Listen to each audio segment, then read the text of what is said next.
and welcome to WRPB and WRPB Studios. You know, times change, and I've been in real estate for a long time, dealt with lawyers and dealt with banks, and every so often a bank would come forward and do the right thing, and usually it was a bank that was a little smaller. Well, with me is Shaun Williams. Did I get that right? You got it right. With Marine Bank and Trust. Correct. Okay. So let me ask you this: why did you get in the banking industry? Well, it wasn't my intent to Not get for into free the bank. samples, I don't right, think. Right. No, it wasn't anything like that. I just it was for the banker's hours, to be Really? quite frank. Absolutely. I was working retail. I was about 19 years old, and was actually working in Walmart in Port St. Lucie, selling cellular phones for a cell phone company that existed at the time. And it was retail hours, working 10 to 7, sometimes 8 o'clock, and I went to a job fair, and there was a bank called Barnett Bank, which, if you've been around Florida long, you'll remember that bank. It was kind of like the Publix of banking. And anyway, they were at this job fair and wanted to know if I'd be interested or had I ever considered working in a bank. And I told them, well, I don't even have any cashier experience. And that wasn't what they were looking for. They were actually looking for people that had a retail sales background, figuring Really? that, yeah, absolutely, because they figured if you could sell in a retail sales environment, you've got a certain personality set and certain type of people skills to be able. Pretty much, if you're a salesperson, you could probably sell anything. And so the bank was looking to take people that had that profile and basically provide the technical skills of banking, and they figured that they could create banking, superstars with that. And anyway, it was so. For what was in it for me at 19 years old was, hey, I get off work at 4 o'clock. I mean, that was, that was basically why I got into it. And it had a, working at Walmart or working at the bank. I mean, it felt like a step up for me at that point. And well, the rest is history. Here I am, 25 years later. It's interesting because I sold cell phones. Oh, how about that? And I was actually in real estate in Jersey, and then I came here, and I didn't know what I wanted to do. I sold cell phones when they came out. And I got on the air on radio to talk about cell phone safety. And I was with a guy at work with me, and we looked at one another when we were done and said, we can't do this. 1 hour at a time, 3 weeks later, another hour. 3 months later, we were making $70,000 a year. We quit our jobs and started to do this full-time like idiots. But that's an interesting transition from sales to banking, and I don't know that many people would put that together. All right, so you're doing it 25 years. Yep. Feels like 50. Yeah. All right.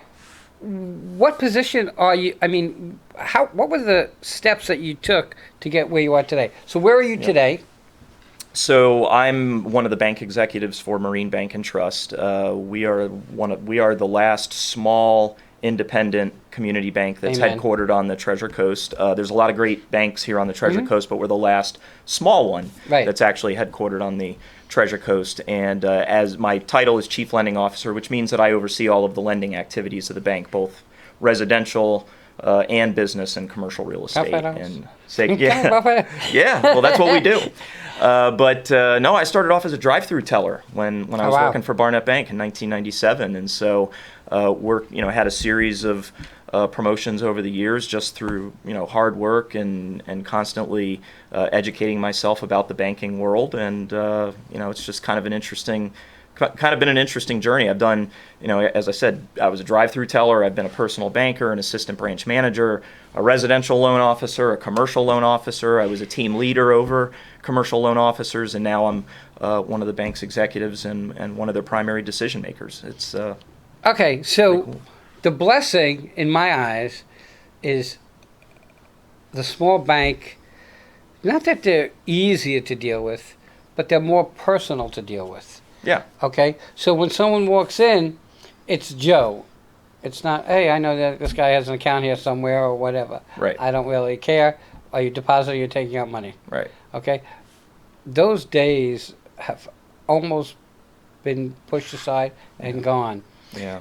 If you ever saw the movie A Wonderful Life, Oh yeah. it kind of tells what banking should be. Yep. Okay, and it's not. And that's the sad part. Yeah, that's actually, I mean, I bring that movie up a lot in our Yeah. meetings at the bank because, I think, I want to be George Bailey. I mean, when I was 12 years old, I saw that movie for the first time. And I just remember thinking, even at 12 years old, I mean, that's the man I want to become. Right. The guy who is, defending his hometown against forces that would turn the town, into a negative direction, as it did in the movie when George wasn't there. Right. And it became Pottersville, and Pottersville was just, I mean, that's, who wants to live there, right? Yeah. So, And that could easily happen. yeah. Okay. So the main headquarters is in Vero. Yes. Okay. You don't live in Vero. You live more down here on the Treasure Coast. Yeah, no, I live in Palm City. We have our world headquarters is in Vero Beach. We have a second branch in Vero Beach as well, one in Sebastian and one in Melbourne on the Space Coast. Okay. And starting in June, knock on wood, we're hoping that our newest branch, which will be located in downtown Fort Pierce, will be up and running, and that's what we're shooting for. So you guys are in a growth mode. Yeah. But in a controlled growth mode. Yeah. Okay. Yeah, smart growth. It's not just, hey, I just want to open here, and I want to open there, and I want to open there, and I want to open there. Right. Okay. Business bank or personal bank? Both. Both. Both. Yep. Okay. Here's the thing for me, and I showed you a picture of my house when I started, and I went in debt to start a business, obviously, and there were times where I would overdraft my account. And I was working with a small bank, because back then, 26 years ago, there were still some small banks around. Sure. And they were really good, and they understood. And I stayed with them, even though they changed names like 412 times. Okay. But it was such a good feeling to know that somebody cared. And it wasn't just about that extra $26 or $36. It was about, hey, I want to see this guy survive and thrive. Right. Because his money's going to end up here. Oh, and quite frankly, you're one of our neighbors. Right. You know what I mean? We're, the executives of Marine Bank and Trust, we all live here. Most of us grew up here. We're not calling the shots from New York City or Los Angeles or Chicago, where, quite frankly, the executive teams of those particular organizations wouldn't be able to find Port St. Lucie or the Treasure Coast on a map, let alone be able to make good decisions that are right for the people of this community. So, when did Marine Bank start? It was founded in 1997, and it was the year I started in banking. And what's interesting about Marine Bank starting in 1997, this year is going to be it's our 25th anniversary. But what's really interesting is if you go back, if you can find a copy of the Yellow Pages, remember that? Remember the Yellow Book? Yeah. Well, if you can find the Yellow Pages and you go to the section on banks, you'll find that Marine Bank and Trust, which was in the Yellow Pages in 1997, is the only bank in that section that still has the same name. You know what? That's an interesting fact, because you're right. I just said I was with a bank, and the name's changed 4 million times. Okay, so that's a source of pride for us, and we're really trying to keep it that way. I mean, our trajectory and moving into St. Lucie County, and we have a loan office down in Martin County now as well. We are trying to remain the last independent community bank that's still headquartered on the Treasure Coast, and it all goes back to George Bailey, and that's why. Yeah. So the person that started the bank, or the people that started the bank, still around? No, the gentleman who founded the bank passed away some years ago, but our CEO has been with the bank since 2004. Wow. One of the things, I kind of met you at an event. Yes. To a friend of ours, which was the most interesting event for me, just saying. And it was an event where people can let their hair down and just be them. And it was interesting, the totally different group of people that were at that event. Sure. Everybody's doing something different, okay? Well, now everybody's wondering what this event was. You can't leave them hanging, or they're going to... That's how the rumors start. Okay, so if you are ever dealing in the wine industry, they have tons of wine tastings and wine pairings. I don't drink, but my daughter is a wine aficionado and does wine tasting and stuff. Little did I ever know that whiskey and bourbon fall into that category too. Yeah, there are whiskey and bourbons that are worth a lot of money, and they have specific tastes. I don't drink. A little different for me. It's because you're smart. But I was there, and my wife made truffles with 3 Crowns. And they were good, by the way. Because that's what he was serving, and she made those. But I met some really good people. The thing that I didn't like about the event is that people smoke cigars and I lost 40% of my lung function, so that smell just kills me. Yeah. But I met some really nice people. Yeah.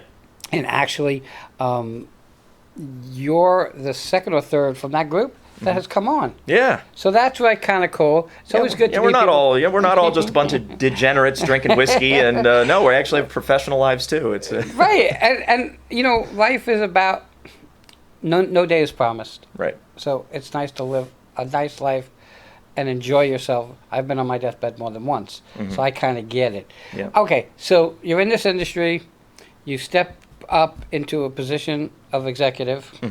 Okay. How many people do you oversee? I think it's about 30 at this point. So I have managers underneath me that, Right. you know, because having 30 people report to you would be challenging. But you know, I cover all of residential lending, all of commercial lending, loan operations, and loan servicing. So between all of those departments, it's about 30 people. Okay, so Great team, by the way. I have to ask you this. They talk about residential loans now. Okay.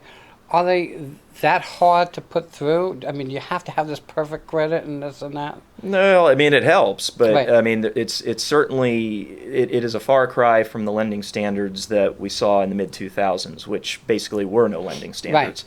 So you know, the joke was if you could fog a mirror, you could get a loan, and there is some truth to that. But after the big collapse had happened in 2008, the federal government jumped in and put a myriad of regulations in place and formed new governmental bodies that will hopefully prevent anything like that from ever happening again. There is something out there called the Mortgage Credit Availability Index, and you know that basically measures the degree to which mortgage credit is available in the marketplace. And you know, if you go back to 2006 and 2007, the index was at like 900. Today it's at about 150, 170. So on a relative basis, it is definitely harder to get a mortgage, but that's a good thing, right? Everybody who is getting a mortgage has demonstrated that they have the credit worthiness and the income and assets backing them up to be able to repay it.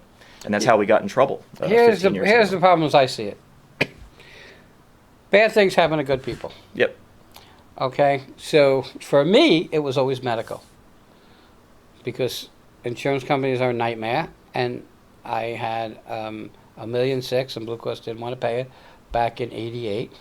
Okay, and then I had a heart attack and triple bypass, and the insurance company I was at that time didn't want to pay it. I fought that, but those things end up on your credit. Now I was told that medical, I don't know how right this is, but medical collection doesn't pull as much weight as others, like Right. credit card and mortgage stuff and stuff like that. Right. But now I was told that now there are no income verification loans again as long as you put down enough money and have the credit. Yeah, I haven't seen too much of that, but there's some lending out there, some boutique lending that comes with a much higher interest rate that is available to investors that if they put enough money down, the lender is going to look at the rent that is coming in from the property. And if there's enough rent to sufficiently repay the debt, then yes, then they're not really looking as hard at the borrower themselves. I mean, but that's very far and few between. It's not as... But what about for like a first-time home buyer, primary resident? Yeah. Is it easy to get a loan today? Well, it's not as easy as it would have been 2 or Right, 3 we know years ago. that. Yeah. But- I mean 2 or 3 years ago it would have been a little easier, I think. The credit standards haven't changed, but let's face it, what has changed? Property values are way up. Ridiculous. So you know, if you're looking at an average home here in Port St. Lucie, for a first-time buyer, you're looking at a $350,000 home. 15 years ago it was $150,000. So I mean, if unless you're making enough money to be able to pay that, I mean, it's going to be incredibly hard for a first-time buyer to be able to save up the money to put down on a $350,000 home, and B, have the income to be able to repay the mortgage. So there's incredible challenges, and compounding that is the fact that interest rates have just gone up. They kind of just shot through the roof here recently. I think the average 30-year mortgage rate nationally is right around 5% now, whereas at the beginning of the year it was 3%. I have to laugh at you because when I started Everybody real does that. estate in 1988, the interest rates were 18.5%. Yeah. Okay? Mm-hmm. And everybody's complaining about this 5%, but of course homes were less expensive then. Right. But people were making less money then. Right. So, I mean, it's kind of a balance. The rule of thumb for me had always been, you want to get a loan? Have enough money to put down. Mm-hmm. Okay? So, Start at 20% and take yourself up to 50%. If you can put down 20, 30, 40, 50%, it makes it that much easier for that loan to go through. Sure. But again, if you're a first-time buyer and rents have exploded, I mean, I don't think you can find a rental in Port St. Lucie for less than $2,500 a month now. So for the average first-time buyer who's trying to escape that, not only they have to continue paying their rent, which is $2,500 a month, they've got to save up 20% of $350,000. Right, which is 70 plus closing. Right. Plus, so I mean, there's a lot of challenges. I don't know what the solution is, but I don't know anybody knows. Certainly not going to solve it here. No, we're not here to solve. We're just here to entertain you and inform you and maybe educate you. All right. We're getting to the top of our time. How do people find you? You have a website? The bank have a website? Yeah, the bank has a website. It's marinebankandtrust.com. Okay. I give out my personal cell phone number because that is one of our differentiators as a bank, is that people have access to the decision makers. Okay. I can be reached at 772-349-2202. That is my personal cell phone. It's not a work cell phone, and I don't always answer, but I always call everybody back. Before I let you go, someone wants to buy a house, what would the first tip that you would tell them? Oh, first thing you want to do is you want to get pre-qualified with your bank. Preferably, I say get pre-qualified with Marine Bank and Trust. That makes sense. So you're going to want to get the banker and the lender can help you through that process. You're going to get some income documents, some bank statements, and they're going to determine what it is you can afford. We're not here to tell you you can't afford it. We're trying to determine what you can afford. And if what you can afford at this point is a condo, well, we're going to tell you that. And then at least when you go in to the transaction, you're going to make an offer on a property with the confidence to know that should you get that offer accepted, that's a whole nother problem in this market. But if you get your offer accepted, that when you get in there, you'll be comfortable in making the payments. Refrigerator box under 95 is still affordable. Okay.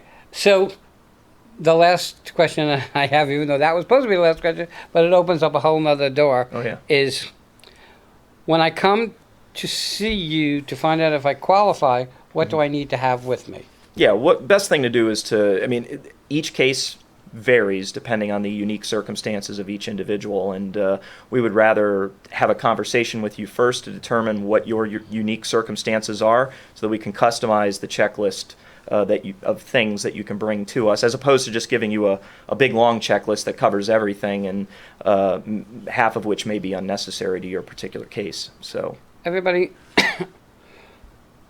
if you're paying $2,500 a month for rent, okay, it's a nice amount of a house that you can afford to buy.